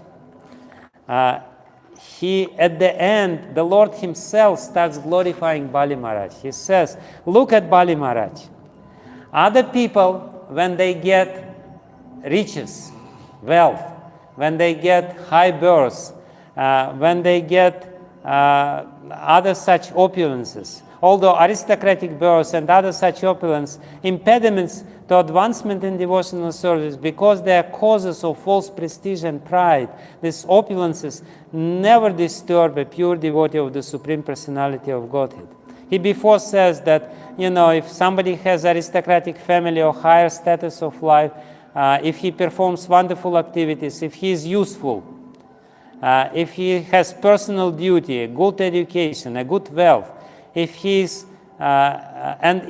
nonetheless not proud of his opulences, it is to be understood that he is especially favored by the Supreme Personality of Godhead.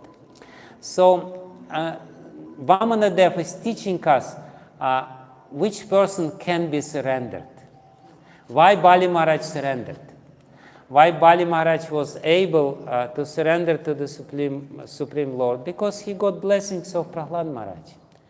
And blessings of Prahlad Maharaj, sometimes when it comes to blessings, what do you really mean by blessings? You come to somebody and says, give me blessings. What is your conception of blessings? Usually people think, what is blessing? Blessing is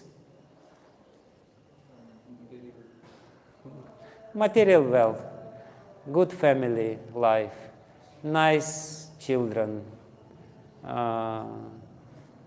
good marks in my exams. So, this is what people think, what is blessings. But here, the most important teaching of this section of the 8th canto of Shrimad Bhagavatam is that the real blessings of a saint is humility. That you may get everything, or you may not get everything, but you remain humble. This ability to remain humble is the most important quality. Whether you get high position, whether you get wealth or not, if you remain humble, it means that the mercy of devotees is upon you. And if you get something and you become proud and you start offending others, then it means that you don't have any blessings. No Ashirvad was given to you.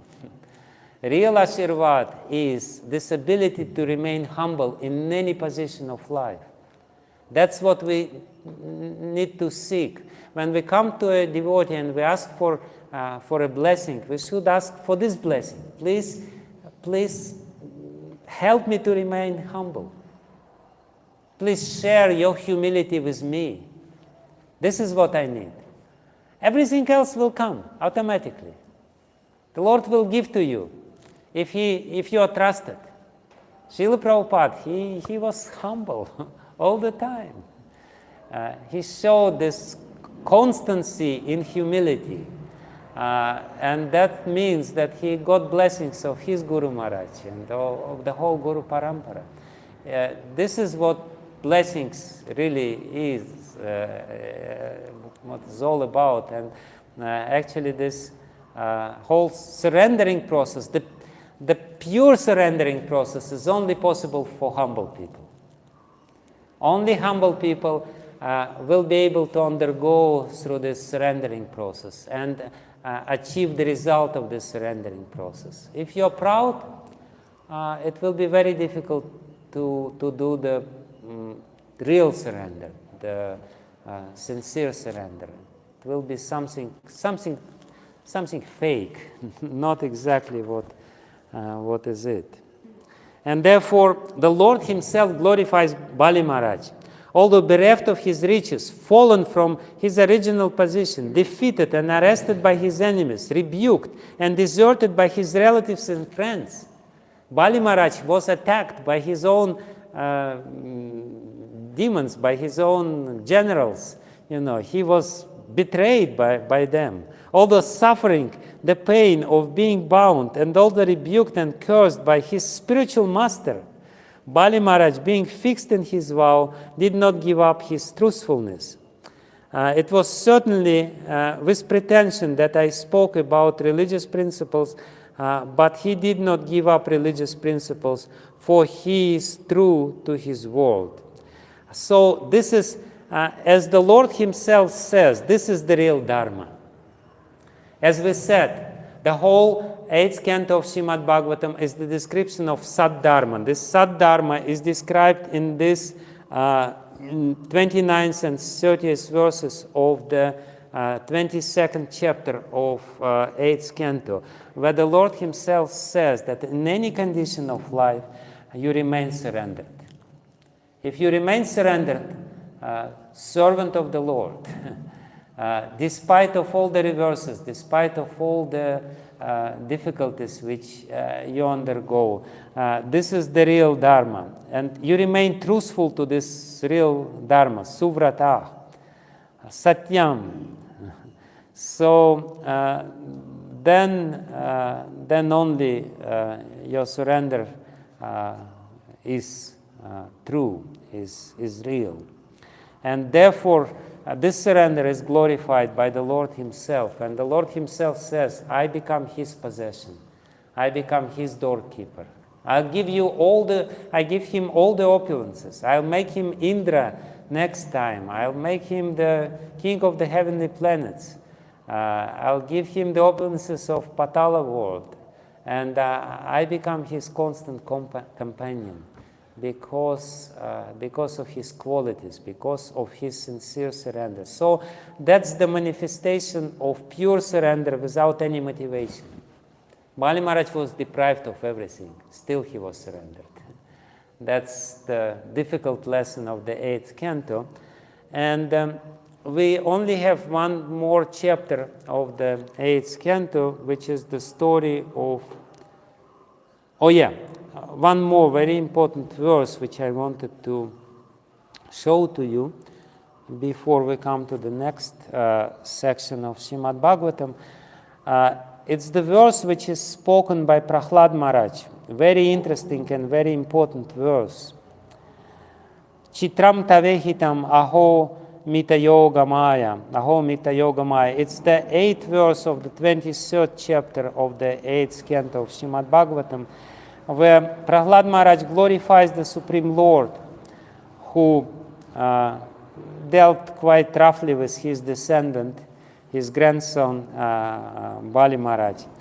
He says that he compares the Lord with Kalpataru Svabhavaha, Bhakta Priyo Yadasi Kalpataru Svabhavaha.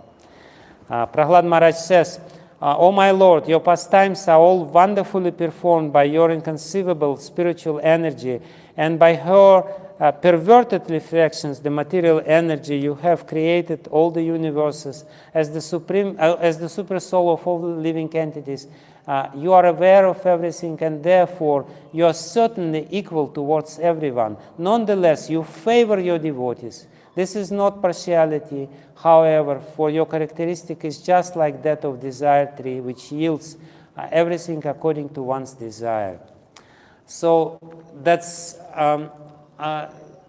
very important, also crucial verse for this understanding of the 8th canto, because it shows why the Lord is supposedly partial to those who surrender to him.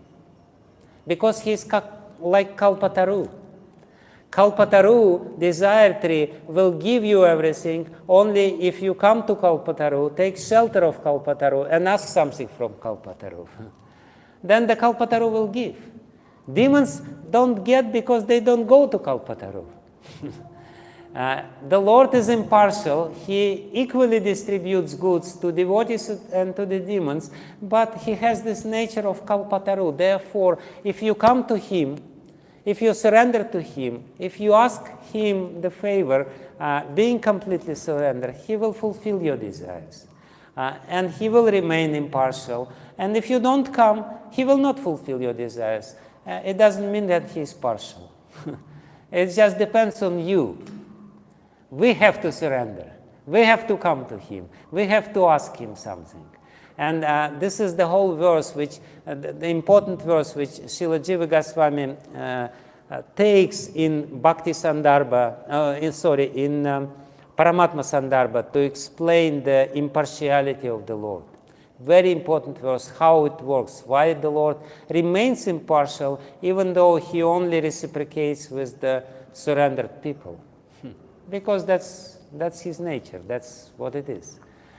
He is like the desire tree, and you should ask the desire tree and take shelter of desire tree.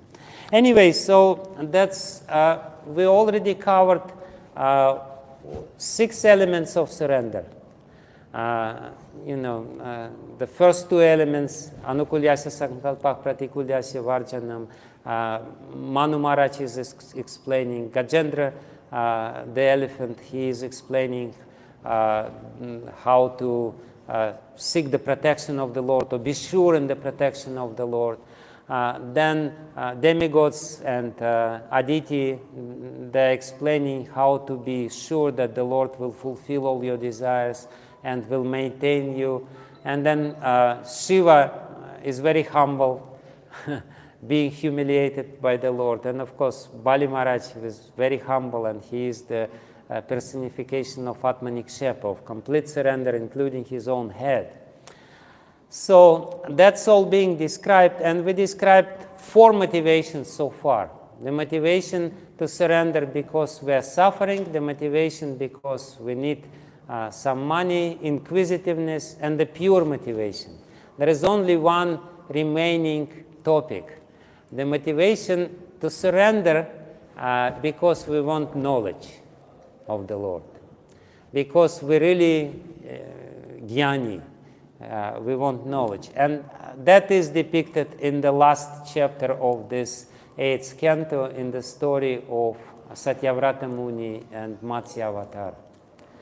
It is very interestingly again described there that Satyavrata Muni, he, O Supreme Lord, for self-realization I surrender unto you, who are worshipped by the demigods as the supreme controller of everything. By your instructions, exposing life's purpose, kindly cut the knot from the core of my heart and let me know the destination of my life. This is very clear description of this motivation to surrender for the sake of knowledge. Please reveal to me who I am. Please reveal to me what is my spiritual nature. That's what I want, and therefore I surrender to you. This whole story about Matsya Avatar and Satyavrata Muni is about this. Therefore, in the previous verse, he calls Matsya Avatar as our guru, our spiritual master. His relationship with Matsya Avatar is the relationship of disciple and the spiritual master. Therefore, that's the 4th motivation from this verse of Bhagavad Gita. Arto jigyasur artati gyani cha bharatar shabam. And in the next verse, 47th verse, he calls him Nah Guru, our Guru. In the 48th verse, he says Guror Guru. He is the Guru of the Gurus. The Lord is the Guru of the Gurus. And because he is the Guru of the Gurus, please reveal to me my spiritual nature. Please reveal to me the spiritual truths.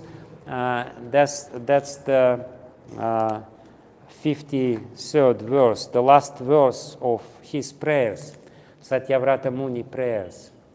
So that's the last story of the 8th canto, which shows the surrender because of this desire to get knowledge by Satyavrata Muni.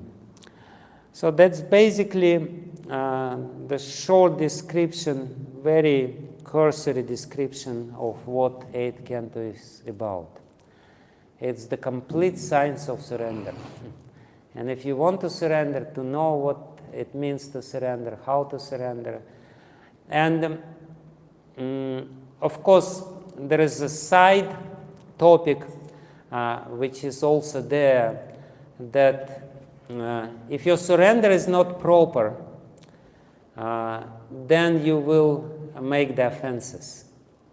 And that's explained in the story of Indradyumna Maharaj, how Indradyumna Maharaj offended Agastya Muni. Of course, there was no pride, but still, it is actually described that in this particular story, it is described that why we are suffering in this world. We are suffering in this world because of our previous offenses.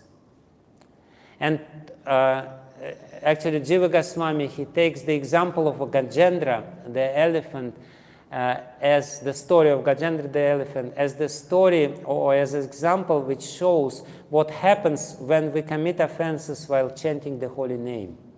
He says, one of the results of the offensive chanting of the holy name is that we become very dull and slack in our sadhana.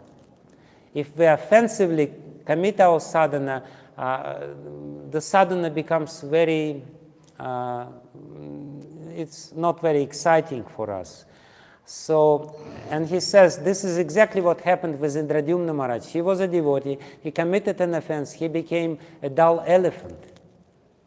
And it required for him to suffer for some time to come back to senses and to understand that he has to surrender. So this is what happens if we offend while the devotees, while performing our sadhana, then we lose interest towards sadhana. And we become dull, and we become less sensitive, and therefore, to wake us up, the sufferings will come.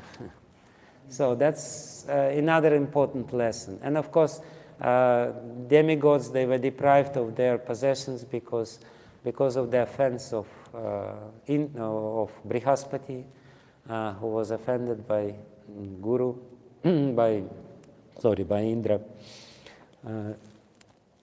So that's a side effect, how this wrong desires in the process of surrender to the Lord comes due to the offenses.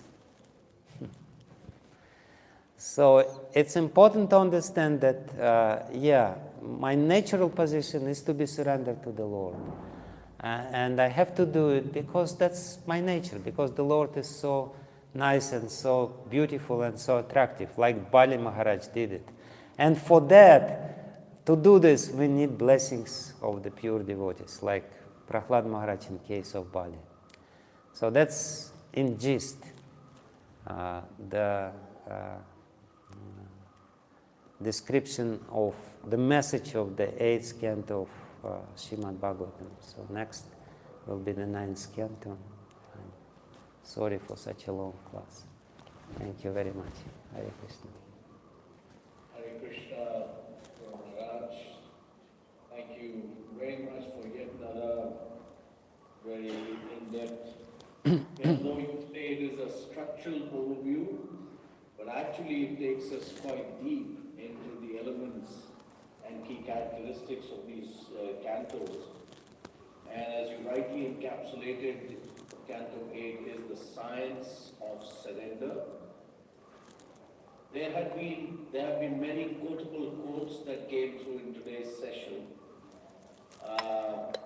but the one that stood out was the real blessing of a saint is humility.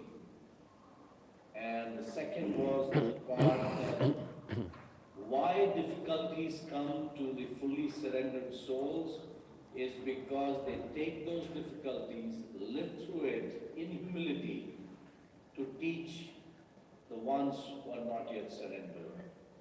So, on that note, there are many more points that we can discuss, but due to the paucity of time, we won't be able to. So my question to you, Guru Maharaj, judges, can we take one or two questions at least? Yes, sure. Yes. So there is one question already from Anupama Radharani Madhavi, and her question is as follows.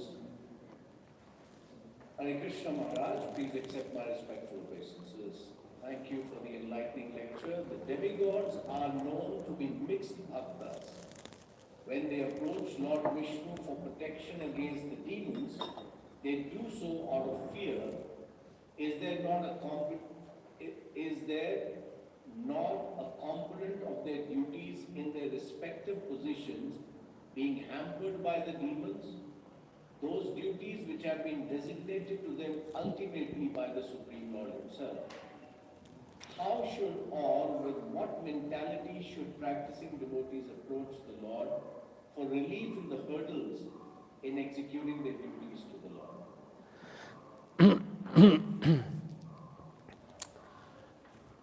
If this is the only motivation, our motivation, oh my dear Lord, please relieve me from all these difficulties so that I can execute my duties better, then it's fine. But oftentimes it's not the primary factor. Let me execute my duties properly. We have some other factors when we offer these prayers to the Lord. And therefore, basically, it means if we take something home from this lesson is that we should be very conscientious what is our motivation to serve the Lord. And the primary motivation should be, I'm the servant of the Lord anyway. And the Lord is so nice. He has already given me so many things. So yes, this motivation is certainly there in demigods' prayers because they are devotees. But because they are mixed devotees, there's also another motivation. Yes, we want to serve, but we only want to serve in the heavenly planets. Please don't send us to hellish planets to serve to you because we are demigods. So, whereas for the devotee, as we have seen in case of Chitraketu Maharaj, as Lord Shiva himself glorifies him, for devotee, it doesn't matter. He says, you can send me to hell, you can send me to heaven, I will anyway serve you. And this is exactly what Prabhupada said. He said that, that devotee is like a cow. Cow, it doesn't matter where the cow is, she gives milk. Whether she is in earth, whether she is in the moon, if you send the cow to the moon, the cow will give milk in the moon. So that's what real surrender is. But if we say, I will serve you, my dear Lord, but only if you make me the temple president, or GBC, or sannyasi, or whatever, or Guru Maharaj. So, if this is your prayer, then it may not be the best type of surrender.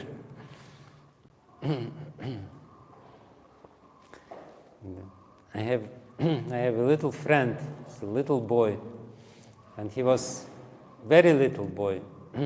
Somebody asked him, whom do you want to be? Because usually adult people, they ask this question of small children, what do you want to be?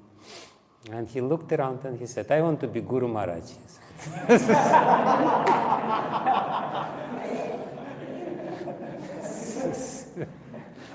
This is my career path.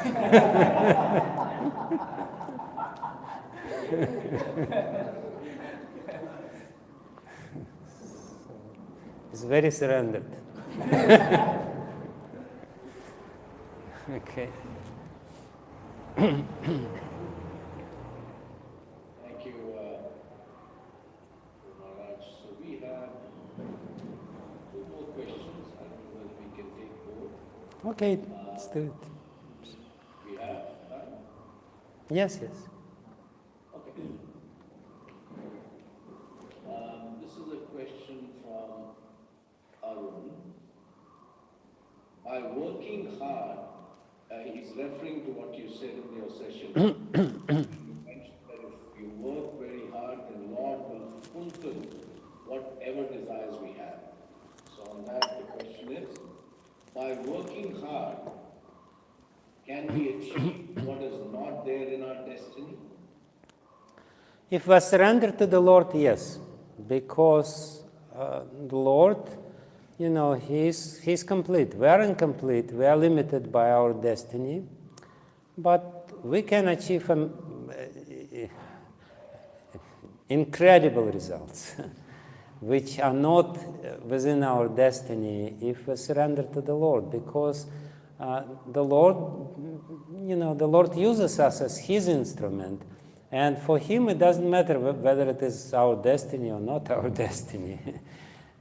He has His own destiny, so and for Him, there's nothing impossible. So He can do. It's possible. It's quite possible. If we're completely surrendered, the Lord will do impossible things through us. And we will be wondering, how is it possible? But through the process of surrender, it is. Thank you. The last question. This is from Mohana Kumar, how we should behave when we are working or dealing with outsiders? Because when we are humble or surrendered, or when we have a humble and surrendered mentality, they us or they cheat us. What or how to react in such situation? Yeah, there is this story about the snake which became the servant of Narada Muni, and the snake became really, really bitten by other people because he was very humble. And Narada Muni met his disciple and asked, what happened to you?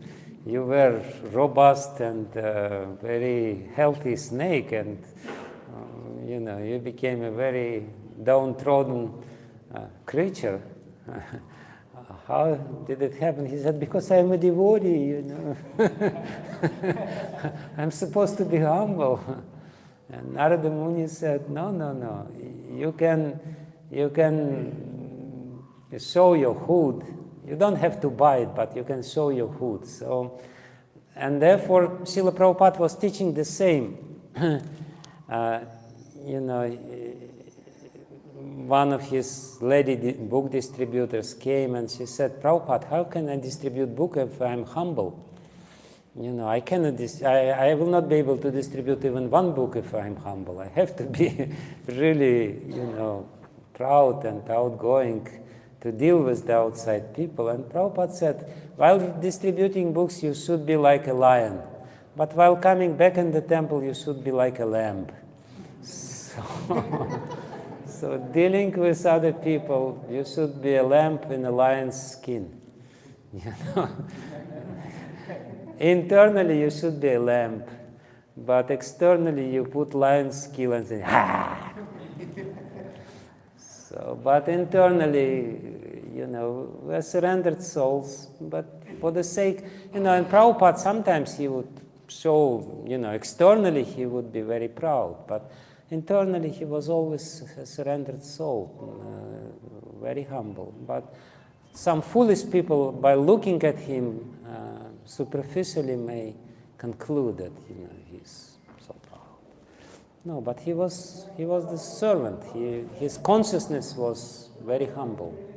So it's a question of having proper internal attitude. How it will manifest externally, it should be according to the time, place, and circumstances.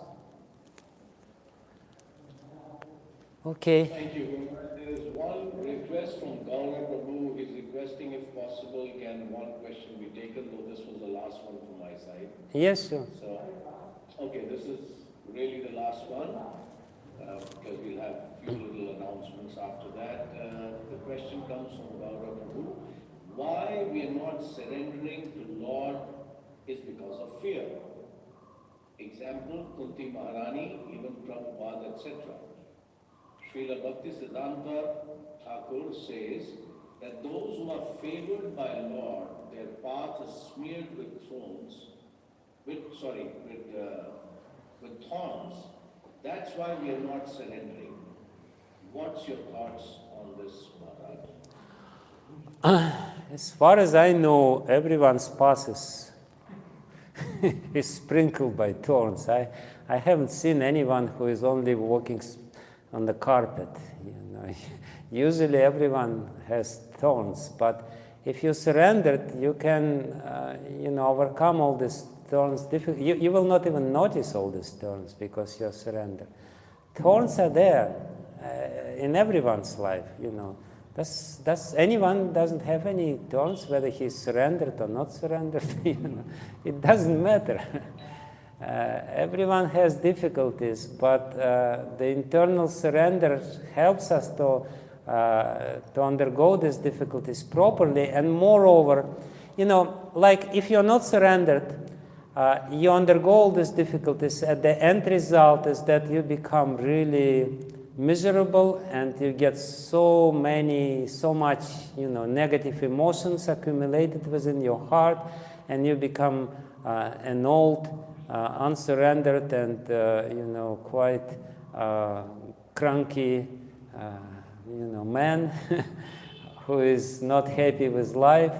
And if you surrender, if you're grateful at heart, then you take all these lessons, and these lessons becomes your your qualities, and you go through these lessons in a less miserable way. Pandavas, yes, they had difficult life, but at the same time, they were blissful. People, they only, when they see the sufferings, when they see the events of the life of the devotees, they only see external things. They don't understand what's going on internally. When we are looking at the lives of other people, we should not only see the external events which are there, but what one is experiencing while going through these things. For us to go through the same events or through the same calamities would be very difficult. For them, it was not difficult. For them, as Kunti Maharani herself says, every time when we would experience difficulties, we would also experience your presence, and it would give us so much. And therefore, send these difficulties again and again to us. So, but of course, we don't have to ask for this. No need. The Lord Himself better knows what we need. But it doesn't matter whether one is surrendered or not. Surrender is not. By surrendering, we are not asking for more troubles. By surrendering, we are actually getting the relief from the calamities which we will anyway experience in our life. Hare Krishna. Thank you very much, Guru Maharaj. So on that note, I have some other questions from the audience. Oh, please. Yeah, absolutely. Thank you, Maharaj, for taking this question. My question was I wanted to get more light on the character of Bali Maharaj. Because before surrendering, we see him fighting with Indra, fighting with demigods, and taking the position and conquering all the worlds, and following Shukracharya. But suddenly there is a change in his personality, and he surrenders to the Lord. Did he become a devotee? Was he always a devotee? No, he was a devotee. There are certain indications of this. The question is about Bali Maharaj. Was he always a devotee, even though he was behaving like a demon, fighting with Indra, etc., etc.? No, he was a devotee always. He had this devotional attitude all the time. It's it's an interesting methodology of Shrimad Bhagavatam. Shrimad Bhagavatam wants to show to us that devotion does not really depend on the external things. Like Vritrasura was a demon, but he was Mahabhagavata devotee. And Bali Maharaj also, externally he was behaving as a demon, fulfilling his duty. But there are certain indications, even there in the previous events of his life, and he was already a devotee. He was a devotee. Due to the blessings of Prahlad Maharaj, this powerful. But see, the blessings works like this. Why it is described in such a way in Shrimad Bhagavatam? The blessings is a seed. When you meet a pure devotee, you get a seed. And it takes some time when the seed will sprout and then ultimately will grow into a tree. So this is what it is. Like when somebody for the first time met with Srila Prabhupada, it's not necessarily that immediately he would surrender or whatever. It will take some time. The seed is there, the impression is there, but it takes some time for the impression to grow up. So what happens with Bali Maharaj, when Prahlad Maharaj blessed Bali Maharaj, for some time this seed was dormant there and it didn't manifest. But then actually, being pleased with Prahlad Maharaj, Vamanadev decided to come to Bali Maharaj. And because Vamanadev knew that Bali Maharaj was blessed by Prahlad Maharaj, therefore he came. And at that moment, the whole seed which was there, dormant, sprouted. But even before that, it was already kind of growing. But then when the result of these blessings came in the form of Vamanadev, Bali Maharaj manifested his real nature as a devotee, as opposed to other people who also saw Vamanadev but were not attracted or didn't undergo the change of the heart. Because this is the powerful effect, but the effect of the blessings may not be immediate, may not be instant. Usually it's not instant. Okay, it's over. Okay. Guru Maharaj, could you tell us what the question was previously? The question was that about the character of Bali Maharaj. He was demon and he was fighting with Indra and this and that, and all of a sudden he became a devotee. How come it is? Was he a devotee before, or did it, immediately, instantly manifested? How was it? So we can say Thank you. he had a seed of devotion. In that sense, he was there. Yeah, he had a seed of devotion. It may not manifest to the fullest extent, but the seed of devotion is eternal. If you get the seed of devotion, if you get the blessings of a pure devotee, it will be there with you. Sooner or later it will manifest, no doubt about it. At this point, he became a devotee. Yeah, at this point it becomes obvious. Because he felt attraction. Others didn't feel attraction to Vamanadev. He sees the beauty personified standing in front of him and he is totally enamored. Others were not impressed. They were trying to fight. Maharaj, as a sadhaka, as we are practicing this sadhana bhakti, in our law, what exactly means this aspect of surrender, or how we can examine our life, ourselves, that am I surrendered, or sometimes it may happen that externally we may be speaking humbly and like we may act as if I'm surrendered, but internally we may be revolting or we may not take surrender. So what exactly surrender means and how we can see our own life? You can be sure that the extent of your external surrender is more than the extent of your internal surrender. That this much you can be sure.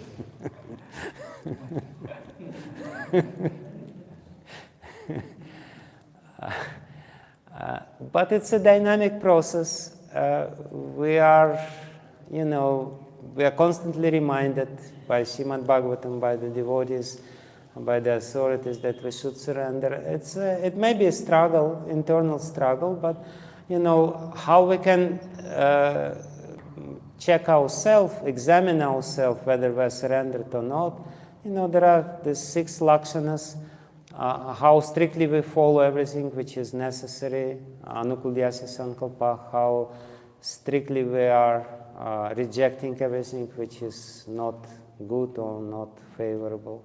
And we see that there are some deficiencies. We are not really as fixed up as we should be. And, how firmly we believe that the Lord will give us protection, and how firmly we believe that the Lord is maintaining us, how humble we are.